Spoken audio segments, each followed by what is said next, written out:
ভাঙা ঘর, শূন্য চুলা আর একরাশ হতাশা নিয়ে চলছে তাদের সংসার। কিন্তু কিছুদিন আগেও ভালোই চলছিল তাদের জীবন। এনজিও থেকে লোন নিয়ে কিনেছিলেন একটি ব্যাটারি চালিত ভ্যান।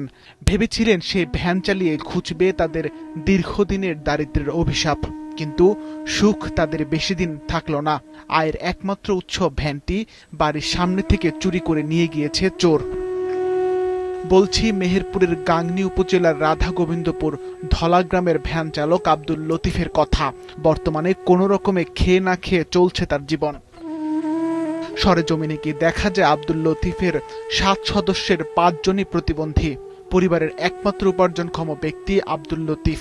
ভ্যান চালিয়ে প্রতিদিন 700 থেকে 800 টাকা আয় করতেন তিনি। সেখান থেকে পরিশোধ করতেন এনজিওর কিস্তি। এখন ভ্যান হারিয়ে আয় বন্ধ হওয়ায় মানবতর জীবন কাটছে তার। 1,30,000 টাকা দিয়ে আমি 4 মাস হচ্ছে ভ্যানটা কিনেছি। কেনার পরে আমি চালাই, মেনে চার্জে দিয়ে তৈরি 4 মাস পরে আমার ভ্যানটা চুরি হয়ে যায়। আমি সব জায়গায় গিয়েছি, কেউ আমার বিচারটা নেয়নি। আমরা সদস্য 7 জন।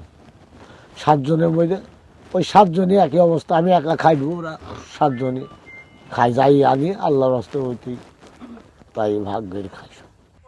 আব্দুল লতিফের পরিবারের পাশে দাঁড়ানোর আহ্বান জানিয়েছেন এলাকাবাসী। ওদের অনুপায়, ওদের হলে কিচ্ছু নেই। ক্যাম্পের পুলিশরা চাল ডাল দিয়ে গিয়েছে, তাই একবেলা খাইছে একবেলা খাইছে না। বিটার বোটা একেবারে অসহায়, আর প্রথম সন্তান সে তো চোখে দেখতে পায় না। ওই ভ্যানটা চোরে চুরি করে নিয়ে গেছে। এখন দিতে হয়তো কেউ যদি সাহায্য টাহায্য করে, হয়তো ভ্যানটা কিনে টিনে দিলে এটা চলতে পারবে। এদিকে চোর ধরতে ও ভ্যান উদ্ধার করতে অভিযান অব্যাহত রেখেছে পুলিশ। কুলু আমরা পেয়েছি, আমরা চেষ্টা করতেছি যাতে চোর পাকড়া করে ভ্যানটা উদ্ধার করা যায়। অজ্ঞাতনামা চোরেরা নিয়ে গেছে, এর কারণ তো ওইভাবে বলা সম্ভব হচ্ছে না। আব্দুল লতিফ ও তার পরিবারের প্রত্যাশা দ্রুতই উদ্ধার হবে তাদের চুরি যাওয়া ভ্যানটি, আবার মিলবে ঘুরে দাঁড়ানোর সুযোগ। সিফাত রহমান, মাছরাঙা নিউজ ডেস্ক।